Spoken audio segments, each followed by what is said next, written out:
Robin Zufalik. He is the past president of the Pittsburgh Rotary Club, our main club downtown Pittsburgh. And I met Robin years ago in Youth Exchange when he was the chair of the Youth Exchange. And he got me involved in that. And he has left and I'm still there. So Robin, take it away. Okay, well, welcome everybody. Our first module is on youth leadership services, and I have to say that since 1993, when I first joined Rotary in Central PA, youth is something that's been a passion of mine. I'm very interested and was very proud to lead the Youth Exchange, and so we're gonna cover the various programs real quickly in an introduction. But I really want you as incoming presidents, and whether it's your first time, a second time, whatever, is, these are future Rotarians. And as I always say, people like myself and others that I know, it's pretty hard to change them at this point. With our youth, they're still very much impressionable, and you can really impact life quite a bit. I've had experience in all of the various subjects in the intro, so I'll just jump right in and start with Interact. And Rotary Club of Pittsburgh didn't have an Interact club for many years, and we started one at Urban Pathways a few years back. It was a pretty easy process. So if your Rotary Club doesn't have Interact, and what that is a high school Rotary Club, basically. So if you do have one, like I see Darlene Cruz's name here, I know that the Interact Club and from her Rotary Club is very active, very large. So I know that ours is about 6 to 10 students every year.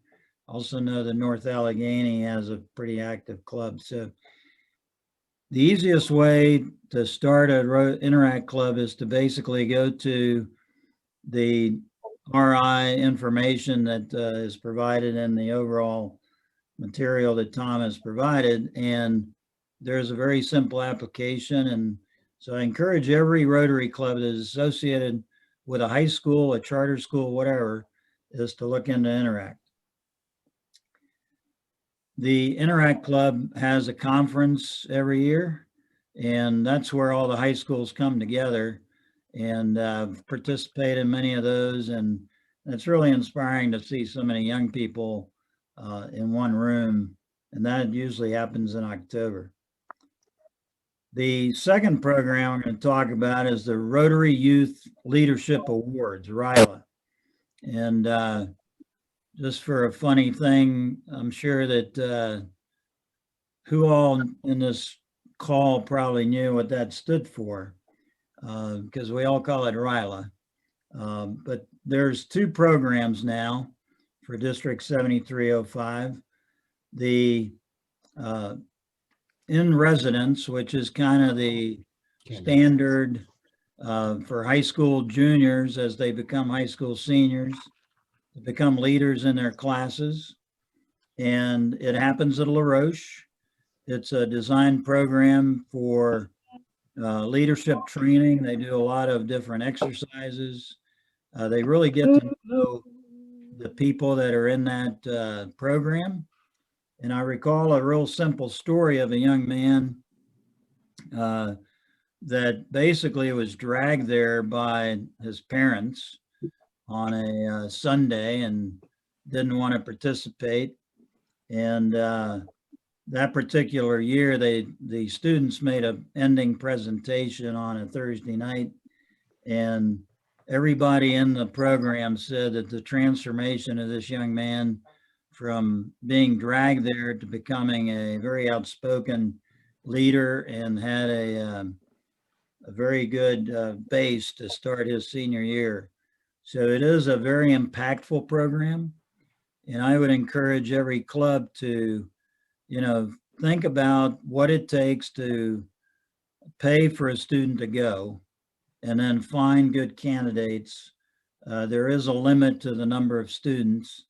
And so that's another great program that for leadership. The second program that is the Outward Bound, which I'm not real familiar with, but my understanding is that this is a outdoors program, and it's open to Outward Bound, babe. all high school students. So again, it's something that as a club president, right now, you should be talking to someone in your club that has passion for youth to start organizing who to reach out to recruit these folks. The next thing is Rotary Youth Exchange. Now, this was started in Europe in the 20s. In the United States, and I only know this because I was born that year, it was 1958. So it's 62 years old. It is about 8,000 students a year before COVID. We, as District 7305, participate in what's called Essex, which is the Eastern State Student Exchange. And they're really the facilitators of bringing students in and matching them up with districts. And we have a district committee that basically works with each club to try to recruit hosts for the inbound students. The inbound students usually arrive in August and are here through part of the summer, depending on whether they take an optional trip or not. And we like to have at least 2 families for each student. Sometimes they have 3. I've hosted, God, I forget now, but probably around 10 students since my kids were about 5 years old. That student that when my son was 5 years old is Charlotte Jurion from Belgium. I've been to her home, seen her kids. My son talks to her on the Facebook and such, almost on a monthly basis. So these are lifetime things. For students, these are much harder to recruit, but American students going overseas. And I can tell you that it's a lot cheaper to send them over for a year than to keep them at home. Secondarily, a lot of these students are going off to college, and we as parents, or you as parents, invest thousands of dollars. And for the students that aren't ready, that money goes right down the tubes. This is a tremendous program to mature young people. And probably the biggest benefit is that they come back bilingual. Now, I don't know how many of you on the call are bilingual. I am. And it is a proven fact through research that if you have more than one language, you're going to live longer and you'll be happier. So that is another reason to recruit these outbound students. The outbound students basically pay for airfare and insurance and spending money. So it is a tremendous program, and we've had very good success over the years with it. A lot of these students that go, whether come here or go overseas, spend their entire life traveling. We have a young man from Venezuela that's right now living in Florida.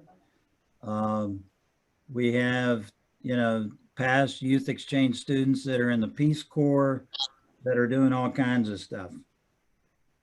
There's also a short-term program, and that's a direct exchange over the summer. So I encourage you to Ellen Cruz and Wayne Skelly and Tom Fallon know a lot about this program.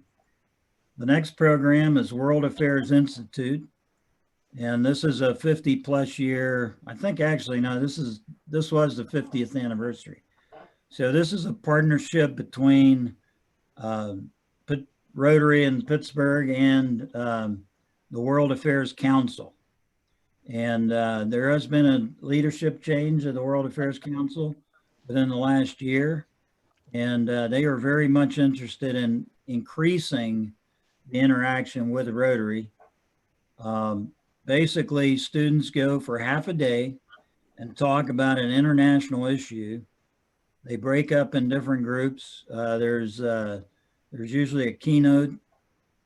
And again, it's a very enriching program. This year was virtual, but typically Rotary Club sponsor students to go, and the school districts arrange for transportation. It happens typically at the Heinz History Center.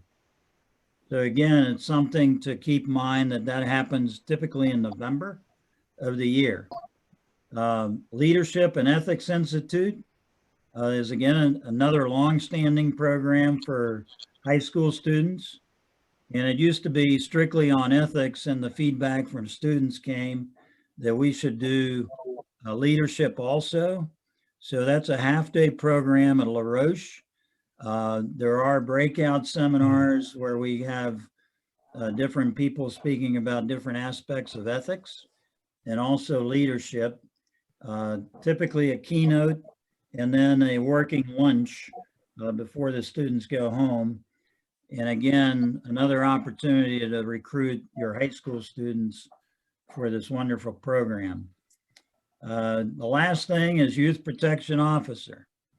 And I've actually held that role for a few years. It requires some paperwork, but if there is a case of any youth program in Rotary that there's a charge or an incident of sexual harassment or sexual abuse, the Youth Protection Officer has to kind of investigate that, and we have to report that to Rotary in a certain amount of time. And it used to be 72 hours. I'm not sure if that still stands, but so we do have background checks for anyone that's working directly with youth. And the background checks are online, and you should definitely make sure you're aware of those things, because as much as we do to protect the youth, there has been instances in the past across the country where that didn't help or occurrences happened. So with that, we're going to assign you to breakout rooms. And in each breakout room, you're going to explore 2 questions. One of them is going to be, talk about the challenges of your club to participate in various youth leadership programs. It could be finances, it could be you don't have very good communication with the schools or students. So talk about that. And then second is, as president, how will you formulate a plan and motivate various club members to lead these efforts for each program? Obviously, you can't do it all as president.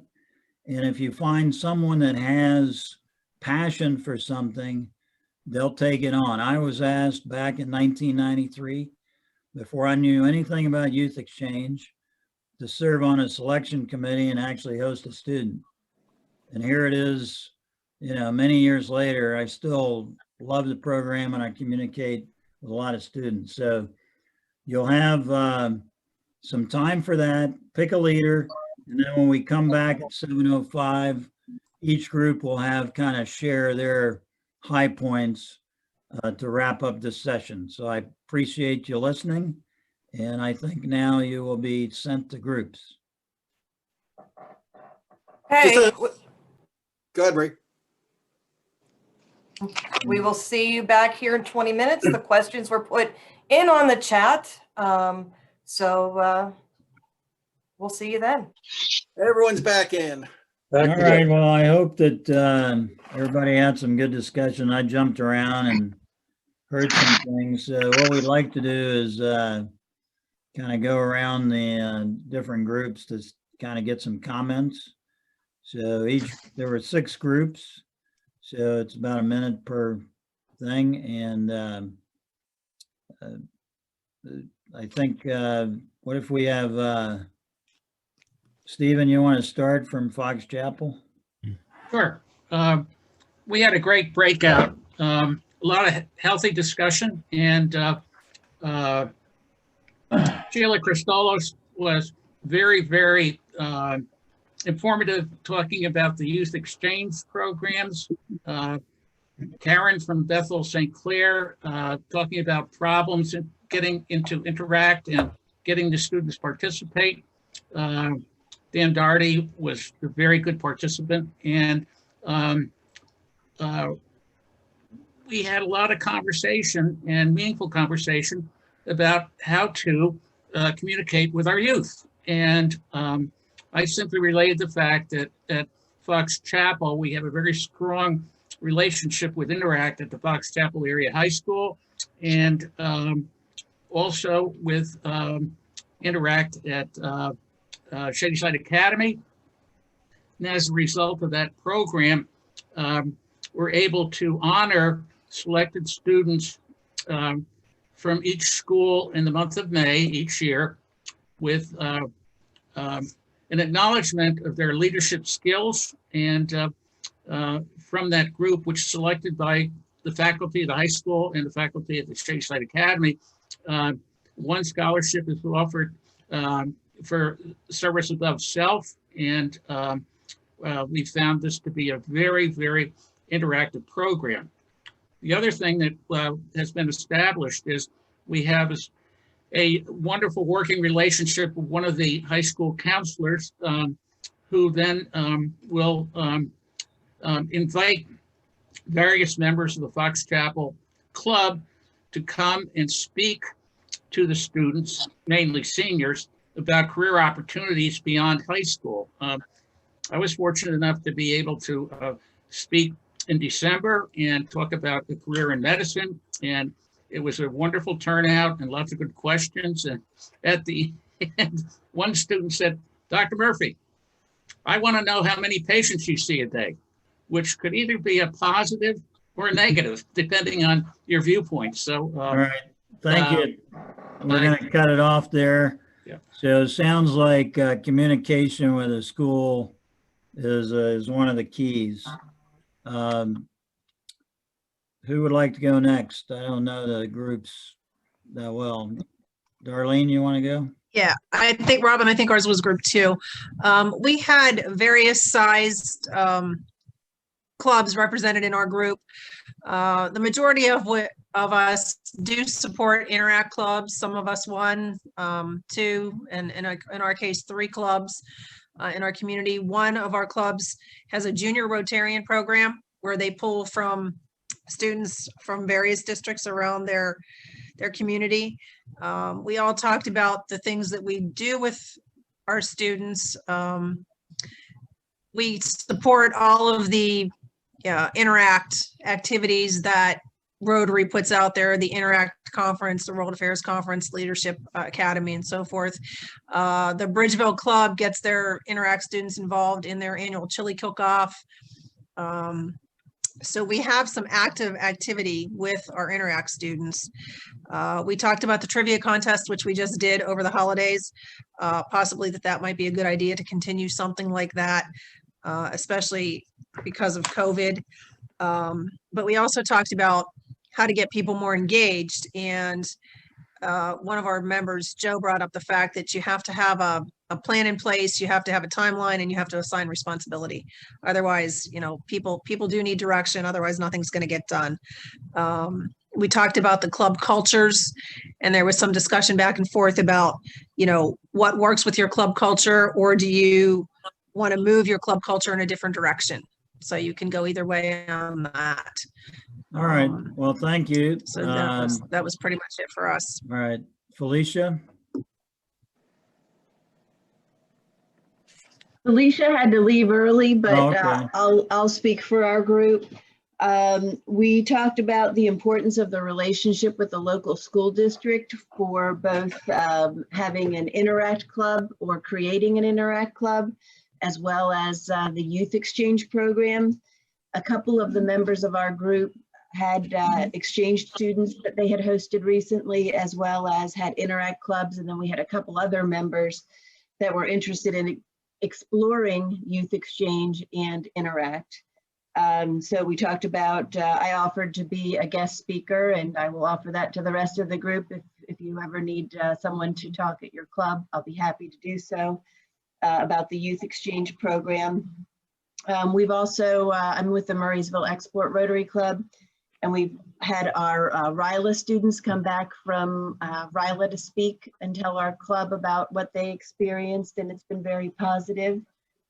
And I also think it's a good idea to, if you have new members joining the club and they're trying to figure out what they want to do with their Rotary life, give them some suggestions as to what to get involved with. And especially as many of us are trying to find some younger members, it's a great idea to get them involved in the youth programs. Great. Marie, can you help with the other three? Yep, groups? room 3 was with Dawn Friedman, Colleen Arnowitz. Guys, can you take it Here. away? Yeah. Okay. We are in varying degrees. Some of our clubs have sponsored Interact clubs. Some of us sponsor students of the month, some have students of the week, and some have junior Rotarians. The past experiences, there have been past experiences in a couple of clubs with youth exchange students, some good, some challenging. Someone's child had attended RILA in the past, and I addressed the fact that we had gone up to the RILA program in Jennerstown when Steve was DG, and how interesting we found it. And also, we also talked about the elementary students in the dictionary program. Some of us still give dictionaries, some give tablets, some are transitioning from one to the other. As far as the challenges, it's mostly, some of the challenges are we have older members who don't have any children in school, and so they don't have a lot of connection with the children in the communities, other than what they might see, you know, through their grandchildren and so forth. And some small clubs, and also that it's the time and the you know, just the concerns of how would we handle those students and how would we handle the program. Yeah, so that's our group. Thank you. Alrighty. Group 4 was Harold Hicks, Philomena, Rick, Rob, Walt. Take it away. I'll speak for this group. So we, out of the groups that we had, there is really good participation with Interact and the Rotaract. Some of the challenges that we talked about were some of the schools that want to have a teacher involved.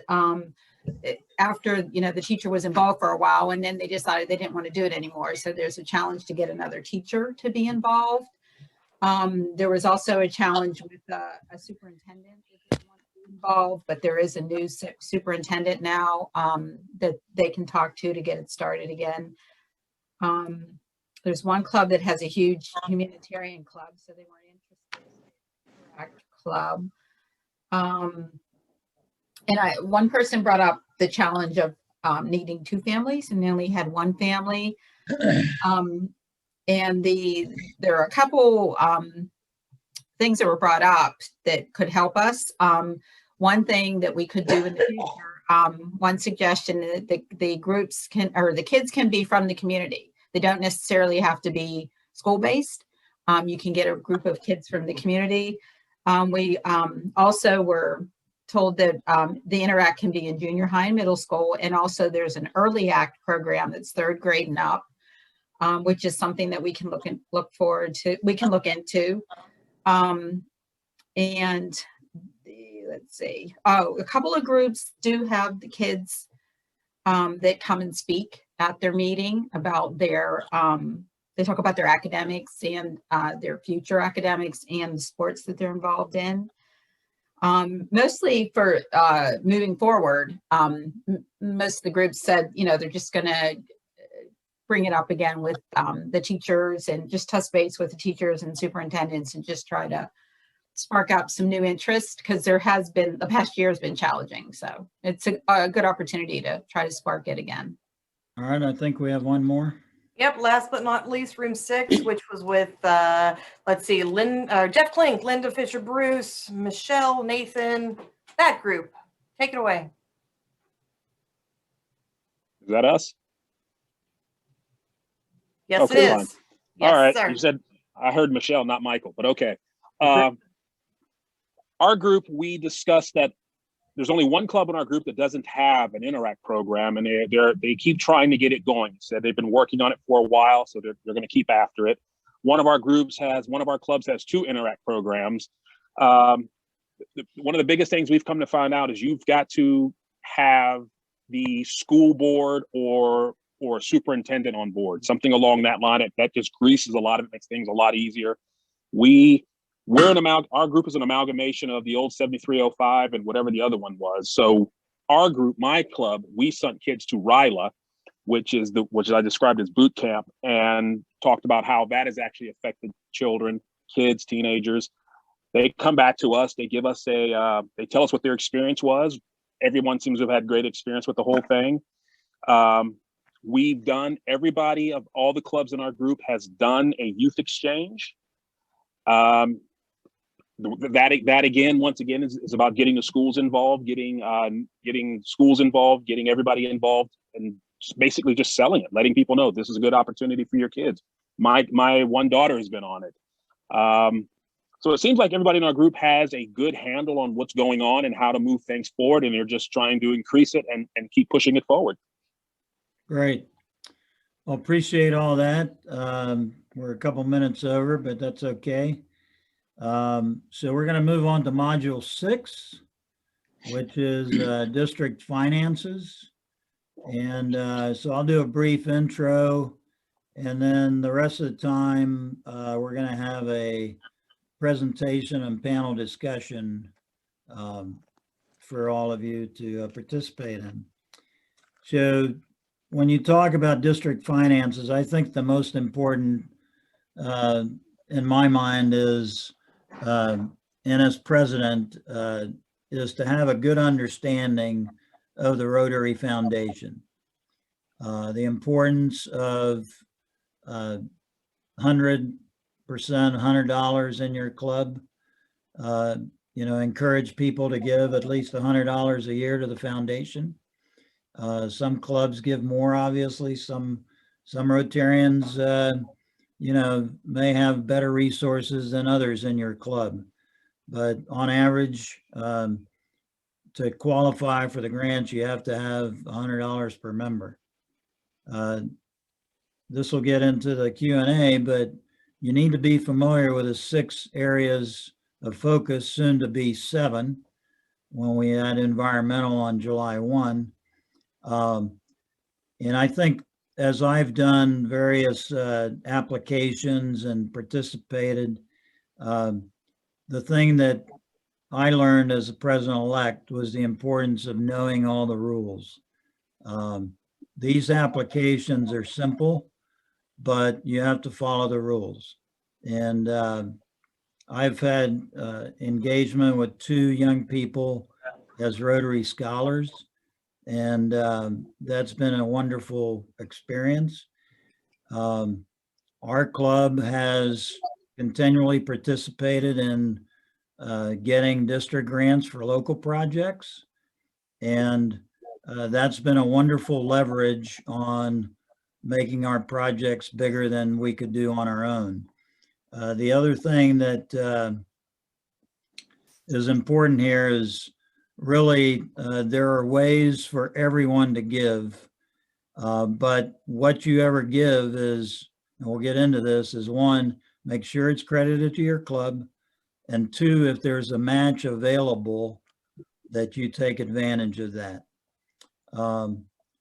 The District 7300 Foundation is something else we'll talk about. And for all you clubs there's probably a few like us in Pittsburgh that have our own foundation.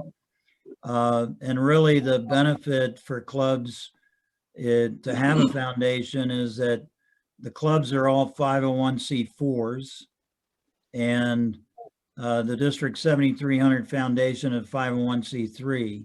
So if you run your fundraising events through either your own foundation or through the district foundation, you don't have to pay tax on anything. You can provide documents for people to get credit on their taxes for their donations.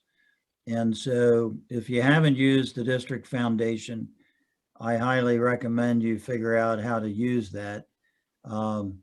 They also are, the district committee also is kind of the administrator for all the money that comes back to our district. So, you know, I've participated on international projects.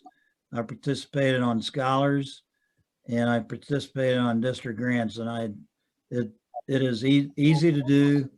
And I would absolutely tell you the best way to do that is to go to a seminar and learn what's available on Rotary International. The Finance Committee, I'll let the presentation take care of that. So with that, we have Jeff Klink, Stu Benson, and Don Friedman are our panel. And I believe that each one's going to give a brief opening remark and then go into Q&A. Is that right, Tom Fallon? Yes, it is. Just I guess we've all should have read up in the module about what's going on. You've heard these before at the mid-year meeting and things like that. So if you gentlemen could just give us a very brief synopsis, couple minutes, and then we'll get into the actual questions that people have about these programs and how they can participate. Thanks. Okie doke. I'm Jeff Klink. I am the chairman of the District 7305 Committee for the Rotary Foundation. Our committee is robust. We have 23 members or so. We do a lot of different things with the money that I'm merely the tender of that money that comes back from the foundation. And we raise through the annual fund somewhere around $230,000 we send in. 3 years later, it comes back to us. So, you know, we rely on your clubs to do that. And the benefit to you is you qualify at $100 a member per club for district grants. And fortunately, the last 2 years, we've been able to match up to about $4,900 to your district grant and do that. Now, most of the clubs out there that I recognize here, they do that already. So it's an easy thing to do. Does everyone know the 4 basically different funds of the Rotary Foundation? If you don't, raise up your hand or put it in the chat down there. I'll go over that. There's the permanent fund. That's like the savings account. The annual fund, that's the one we're telling you to put the money into. Polio Plus is pretty self-explanatory, and disaster relief. We have contributed to all of them in the last couple of years. We require the annual fund contribution of every club that wants to do it next year. So as president-elects, you have to make sure that your club has your money in by June 30th of $100 per member. Please don't wait till the 30th of June. Things will get completely backed up. And we always have a, thanks, Robin. I saw the thumbs up there. Didn't want to mention you in person, but you know, June 30th at 7 o'clock at night, or I think it was 11 o'clock this past year. Thank you. We don't do what Robin does. Okay. Don't do what Pittsburgh Club does. Every other club out there, please get your money in on time. It's much easier. It's much nicer. If something gets fouled up, we have a little time to figure it out. Okay. That midnight, the night before on June 30th is not a good thing. But, you know, Walt, you have a question there. I see you raising your hand. Would you mention something about Rotary Direct as far as reaching that $100 per member per year? You can do that through Rotary Direct, and Rotary Direct is a great way for you to have money taken out of your account and contribute monthly to that. It works out very well. The biggest problem with Rotary Direct is we also have matching funds available, so you can get your Paul Harris credit faster. We have matching points and we'll offer them at various times. We usually offer a one-to-one match. If you send your contributions over to Rick Martin, he can match your contribution. Now, you still have to hit your cash contribution of $100 a member, but you'll get credit at the foundation level with 100 extra points. It will get you to Paul Harris faster. Is there any questions on that? Let's And it's some- have everybody introduce, and then we'll go to the. Yeah, questions. okay. Without much to that, I've hit the 4 funds. We've gone over district grants, global grants. To be eligible for them, you have to do that in grant training. And with that, I'm going to turn district grants over to Don Friedman. Don, take it away. Thank you, Jeff. I think an awful lot of clubs that I see pictured here are already active in district grants. As a president, you need to do exactly what Jeff and Robin are saying. You have to get the $100 per member in early enough to be recognized and not be panicking at the last minute. And secondly, you need someone in the club to be trained. Now, Rotary makes that a requirement. We have to have a training program, which used to be part of PETS. Now we put it on video. But the person being trained doesn't necessarily match the person that's actually writing the grant,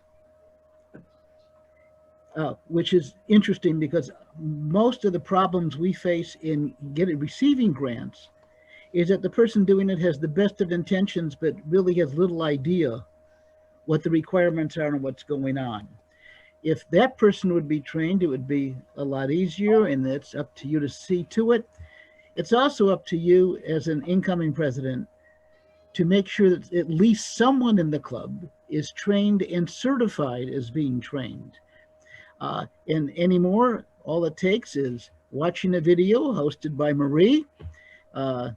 We did a wonderful job with that.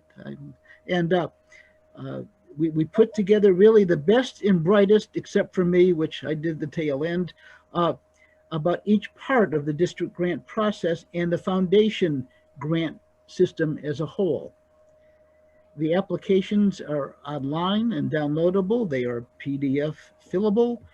The real issue for this coming year is how much money we'll have for the grants, which will be somewhat close to what we had this year, and how many clubs have enough money to do the match. And that's what we adjusted this year, because we understood that a lot of clubs, because of COVID, lost their fundraising capability. So clubs that normally had a lot of money now had very little. And so we skewed the system so that even a small club, like, for example, mine, could take a 75% match. Basically, for $500, we could do a $2,000 project, which is what we're doing. And a number of clubs took that option. We also had clubs that still had a lot of money, and so they could max out.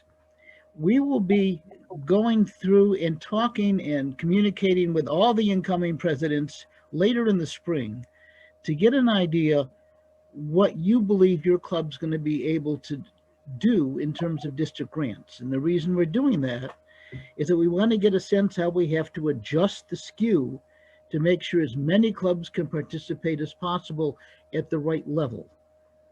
We don't ever want to see $1 of our district grant allotment not being spent. And with that, I will stop. And Jeff, well, Jeff walked away. So Stu, I guess you would be next. Hello, Jeff I'm is Stu back. Benson. I'm chairman of the Rotary District 7300 Foundation. I understand with the way this has been laid out, as Tom Fallon said, I do not have time to share with you what the Rotary District 7300 Foundation is. We can talk about it. And I would refer you, as Tom said, to the materials that I hope you've read or will read. But let me just tell you what the Rotary District 7300 Foundation is not. First of all, it is not the Rotary Foundation of Rotary International. It is not the Rotary District 7305 Committee for the Rotary Foundation. That's what Jeff and Dawn just talked about, that they're on, and Jeff heads up. The Rotary District 7300 Foundation is not a committee. It is a nonprofit Pennsylvania corporation. It has been designated and approved by the Internal Revenue Service as a Section 501c3 charitable organization. As Robin referred, your Rotary District and clubs are 501c4s, which mean if you file your income tax returns, you're income tax exempt from a federal standpoint. 501c3s are charitable organizations. They're not only income tax exempt, but a donation to a 501c3 can be used as a charitable deduction on one's federal income tax if desired. The Rotary District 7300 Foundation is not part of Rotary District 7305. It is an adjunct, but it doesn't report to the district governor, although the district governor is on our board of directors. I have to share with you folks that the organization chart in Module 2 for our Rotary District is not accurate. It has inaccurate information in terms of the reporting of the Rotary District 7300 Foundation. And frankly, I don't think it's completely accurate in terms of the Rotary District 7305 Committee for the Rotary Foundation. I would predict from seeing these things in emails, including from people who have organized this seminar, that all of this gets language, this nomenclature gets confusing. And the terminology and organizations of these foundations get people confused. Of course, that's why it's so important to understand the correct names. I would say, in trying to wrap up my limited time here, that hopefully tonight we can explore the use of these foundations, including the Rotary District 7300 Foundation, and we can do that through question and answer. I would just close with saying two things as a cautionary tale. I would ask us all of you, please cease and desist referring to the foundation, quote, end of quote, when you're referring to the Rotary Foundation. That gets confusing. If you mean to refer to the Rotary Foundation, refer to the Rotary Foundation. As Robin said, various clubs have their own foundations, and there's the Rotary District 7300 Foundation. So give the right names. And as a last little story, I'd like to share with something that happened a couple months ago. I got a call from a Rotarian in the Bethel Park Club, and wearing my hat as district parliamentarian. And she wanted my help because she could not open a bank account for her club. And she wanted to do it dealing with a district grant. And I asked her what the problem was. And she said, well, I went to the bank and I told them we were District 7305, and they said there is no such entity. She's right. The bank was right. It is Rotary District 7305. She took the name District 7305 off of someone's email signature card. So please, if you're going to say where you're from, say Rotary District 7305. Thanks.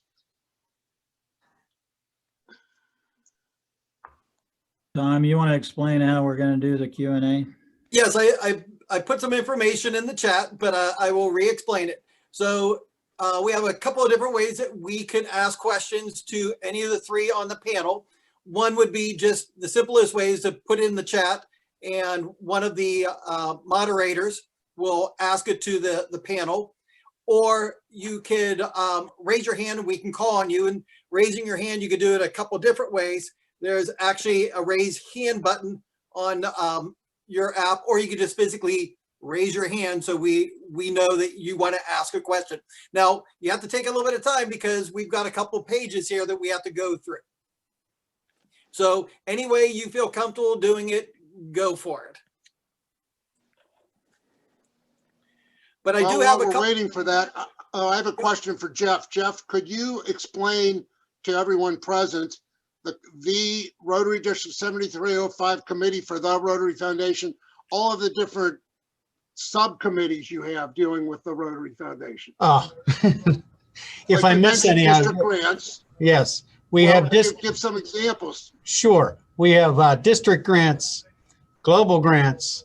Those are the two there. We also, when we are looking at various incoming projects, such as the special grant that we got when we applied to the Rotary Foundation to have a global grant come in for food relief. That was an easy one. Disaster relief. Yeah, the disaster relief fund. We applied for that and were able to get that, and every club was able to, depending on their participation with the annual fund, was able to secure $500 for their local food bank. And they had to buy the food and give it because we can't give cash gifts as it goes. But there was that. There are the scholarships. We have 4 endowed scholarships, and they're wonderful. They're for graduate level study overseas. Right now we have 2 scholars. One's out, one's going out shortly as soon as Australia opens up, and Leanna was deferred until this year. She'll be going out in September. We also have 2 incomings under the scholarships program. That is headed up by Steve Arnowitz, who's not a panelist today, and Colleen. But Colleen, I see, is on here. Steve was somewhere. If Steve is still on. They head up the scholarships division.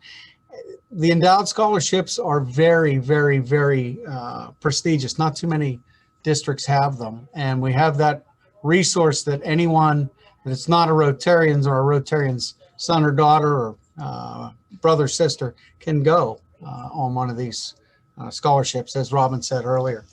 I don't want to take up too much time because I can go on for a long time. So, but Jeff, is my understanding correct that our Rotary District 7305 has more endowments with the Rotary Foundation than any other district in the world? That's what I've been told. Yes, we have right now 20, I believe. 9 of them are what they call share. If you want to give to the Rotary Foundation, that's the way to do it. We'll talk to somebody and we'll set up a fund. And what that does is after 3 years, the interest from that fund comes back to us year after year for district grants and global grants. Half goes to the local fund, half comes back to us for that. And this year alone, from district grants and global grants from the share fund, we received $76,000. So it was like the annual fund from the old 7,300 was about 85 or 86,000. The old 7330 was about 69,000. It was like having a third district with money that was there for us to use. It's fabulous. Right. So we have a Harold question. Nixon has a question. Okay. Yeah, let me take down my hand real quick. I have a question directly for Stu Benson. Stu, how does one apply to set up a program with the Rotary District 7300 Foundation? Harold, the technical way is there is a project application that needs to be completed. I was hoping it was going to be part of the materials that was provided to all of you. I don't know if it was or not, but basically, rather than doing that yourself, what usually is done is the person at the club that's involved calls me. We talk about the proposed use of the funds, why the foundation would or would not be helpful, the Rotary District 7300 Foundation for your needs. And then you and I, for example, if we did it, we would work back and forth to get the language correct. Then you would take it to your club's board of directors who would need to approve it, sign off on it, send it back to me, and then I submit it to the directors of the Rotary District 7300 Foundation. There's a lot of ways to do these, but most of these funds are donor advised funds, which means once the money comes to the Rotary District 7300 Foundation, any foundation, a foundation cannot give money back. However, the IRS does allow that can be an agreement between a foundation and the charitable donor to allow the charitable donor to provide advice to the foundation before the money is donated.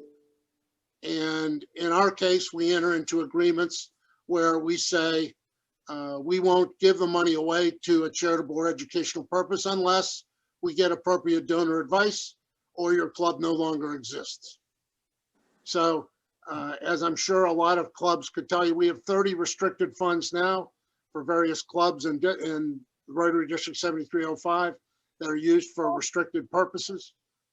Dr. Murphy's club, Fox Chapel, has 2 funds. They have a community enrichment fund and they have a Fox Chapel area Rotary fund for international projects.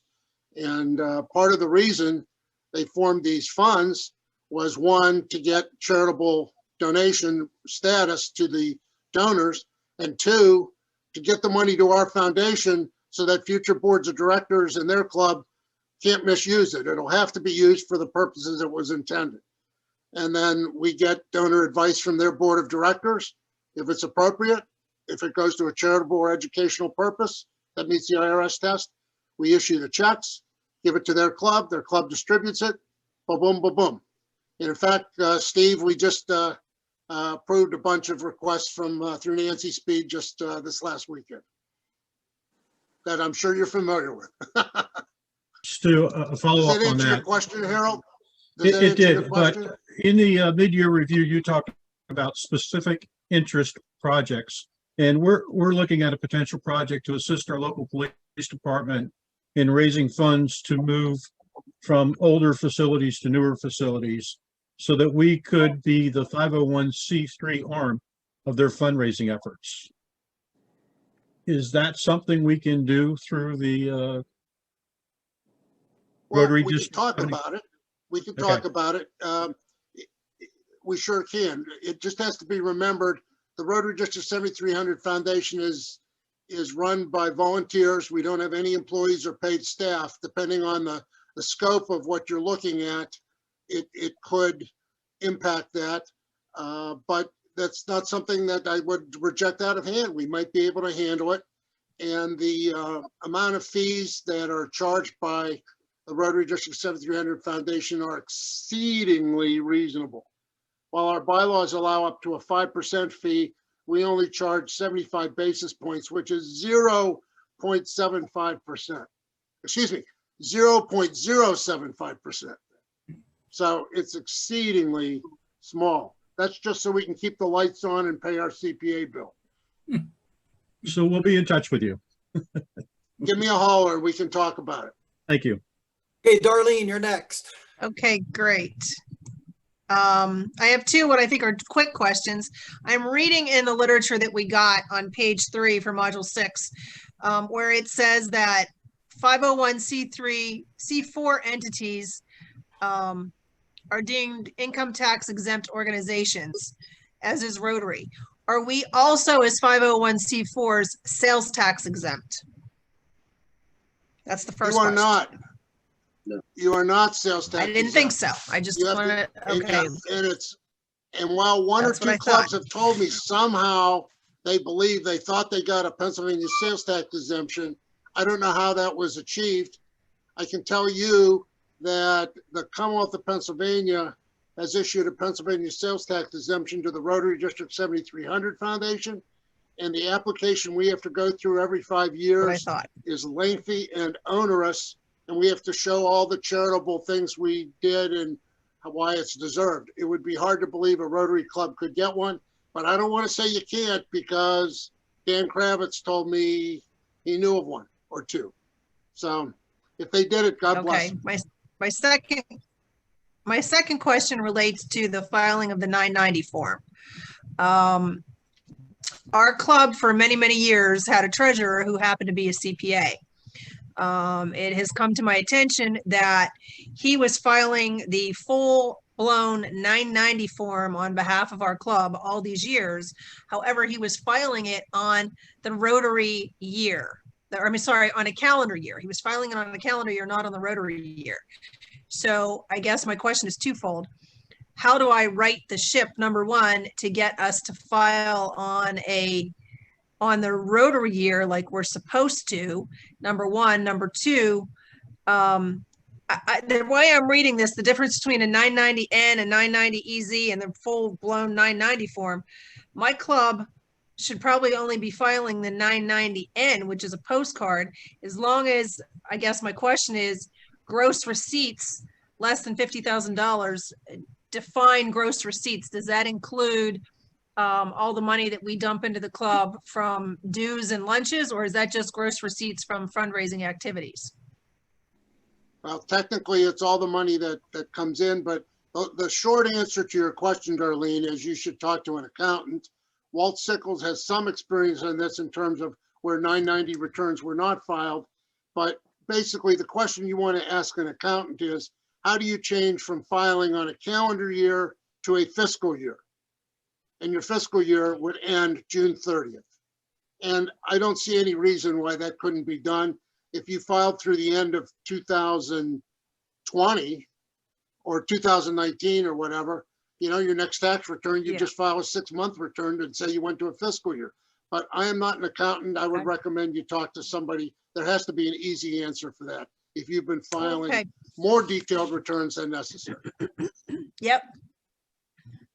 Okay, usually the problem is clubs don't file returns, and then they lose their 501c4 and have to pay income tax. After 3 years, yeah. I've got a question from Rich from Connellsville. For the $100 per member, is that an average for the club, or that must be an individual donation? That's an average for the club. If you have 20 members, we need the annual fund from your club to be $2,000. I answered that to Rich in the private chat, but if you have 50 members, it's $5,000. So that's the contribution. It has to go to the annual fund. If you want matching points, like I said, we have them. We have a boatload of them for Paul Harris. So if you want to double up your Paul Harris contribution, send it to Rick Martin, and Rick will apply matching points to your contribution. Walt, I see your hand up there. Again, Jeff, incoming presidents, the number of members is what it is as of on Rotary International membership. July 1 is the number that they use for the $100 per member. Right. It's not, that's the official number. So if you have 75 members on July 1 on Rotary International and you get 10 more members that year, you're still only $7,500. Right. So Stu, real quick, we will include that application with the next email that goes out to all the president-elects for the Rotary District 7300 Foundation. Right. I put my contact information on the chat, but it's also on the materials I believe you received, everybody received. Give me a call or an email. We'll move from there. And Harold, give me a shout. I think I have some ideas on how we could do this. Everybody's I'll give you a call in the next week. Is there a better time of day to call you? No. If I can take it, I'll take it. If I can't, leave a message. I'll get back to you. Or send me an email when you're available, and then we can set up a time. How's that? Sounds good. Okay, great. I have a question about the educational grants that we have. Are they advertised anywhere? So how do you know about these things? Well, you know, we have attempted in the past to advertise for them. The best way that we get candidates is I talk to the various schools in the in our area. Now we have new schools that are there. We've been to W&J. We've been out to Robert Morris, and Robert Morris provided us with a candidate. W&J had one that they weren't, you know, but she didn't like the program, wasn't there. It's harder this year because of the pandemic, of course, and I'm not expecting a ton, but it is a great resource. That's what we've been doing is I try to talk to the counselors at the schools to have them scout for candidates for us that are looking for scholarships. So Jeff, as a follow-up, where would a student out of the blue get the information for this? Is it on our district website? It is on our district website. It'll come up under scholarships, and it comes up under global grant scholarships, and under there's also a section on peace scholarships. There's some questions there and some qualifications. Thank you, Dennis, if he's still on there, because Dennis Piper put it on. So if you have a question about it, you can find that, read it. It's not that hard to find, and then go ahead through the process and go into the Rotary Foundation website, or the Rotary website, and it has a section on global grant scholarships, and you can start from there. And that's something that we can pair with the club's websites to share that information with as well. Sure, we can do that. Jeff, I just put Steve's email in the chat room too, since he's the chair for global grants, because he's had some questions from club members, and I know he'd be happy to answer any inquiries. All right. Are there any other questions? There was a question in the chat that I kind of answered in the chat, but if you want to answer, if Dawn wants to answer it, about how much can a club get for a district grant, and I touched on the $10,000. Normally, it's 50% back for the exchange. If you want to address it here, sure.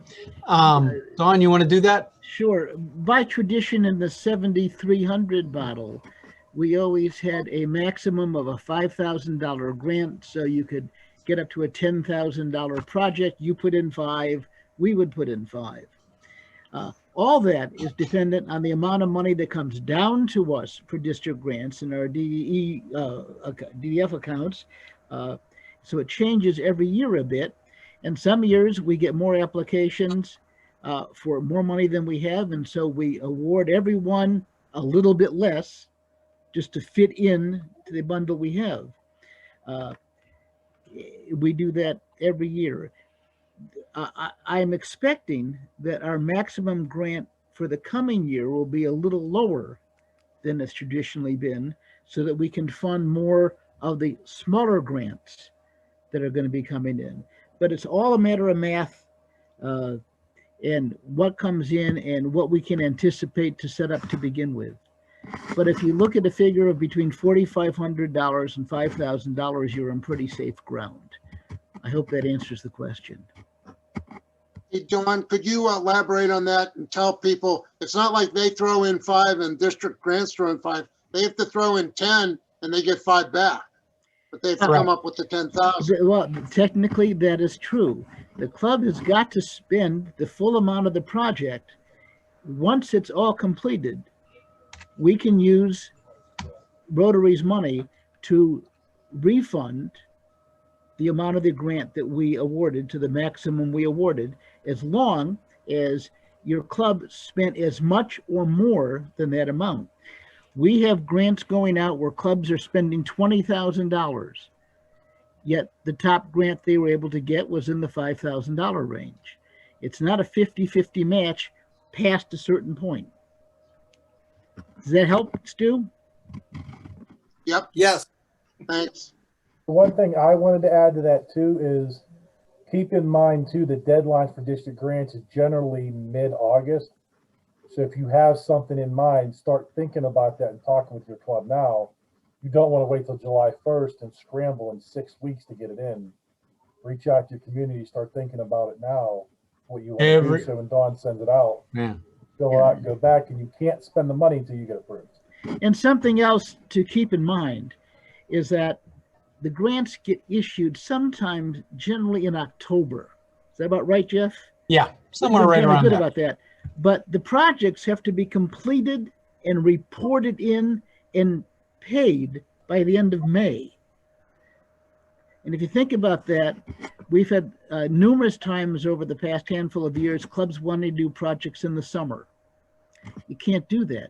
They have to begin in October and end in May.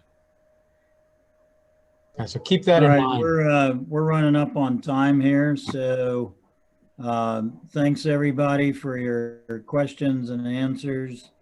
We're gonna, obviously, if you have follow-ups, you have folks email and phone calls. And with that, I'm going to turn it over to Vince for next week. I appreciate everybody listening, and nice to see everybody, and good luck next year. Good evening, everyone. First, I want to thank the panelists for joining us and sharing their wisdom with us. I think it was a very good discussion, a lot of sharing among everybody. For next week, let me just share a little bit. We'll be looking at what is expected for president-elects, what type of activities or responsibilities they have.